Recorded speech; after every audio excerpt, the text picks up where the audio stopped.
Mon cerveau est une épuisette sans fond et sans maille, dans les sinuosités duquel je trouve astres morts, planètes éteintes, cadavres de monstres inconnus. Ces épaves venues d'ailleurs encombrent mes pensées.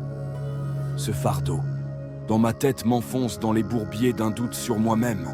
Je suis cloué au pilori par ce marteau universel dont le poids augmente chaque jour. « Ne reste pas planté là », me dit ma mère. Mes yeux sont embrumés de mes propres pensées, et j'ai beau secouer la tête comme au sortir de la piscine pour chasser ces planètes, ces gouffres inanimés coincés entre mes oreilles.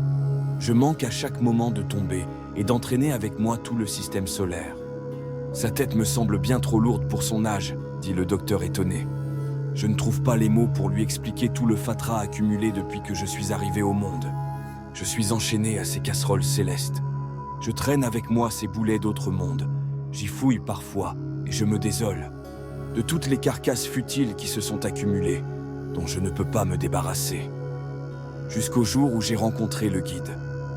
Il s'est étonné que l'homme puisse encore abriter la déchetterie cosmique.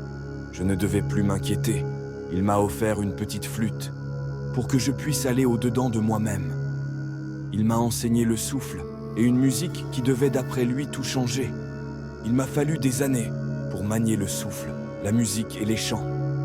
Et quand je suis devenu un maître, quand je soufflais dans ma flûte et que pendant un instant j'oubliais l'univers et ma vie et le fardeau dans ma tête, d'un seul coup j'allumais les astres, je ressuscitais les monstres. Les épaves se relevaient et se multipliaient. Mon cerveau était comme retourné comme un gant, et j'étais libre dans un univers de toute beauté. Et créatures, astres nouveaux s'échappaient, brutalement comme une source jaillie des profondeurs de la terre, sans que je ne puisse rien faire, pour peupler le monde, remplacer les étoiles mourantes. Et j'admirais cette course qui s'échappait de moi avec l'euphorie de l'hélium. Cette fois-ci, j'étais léger, léger du fardeau dans ma tête. J'étais devenu chaman de l'épuisette sans fond de mon cerveau.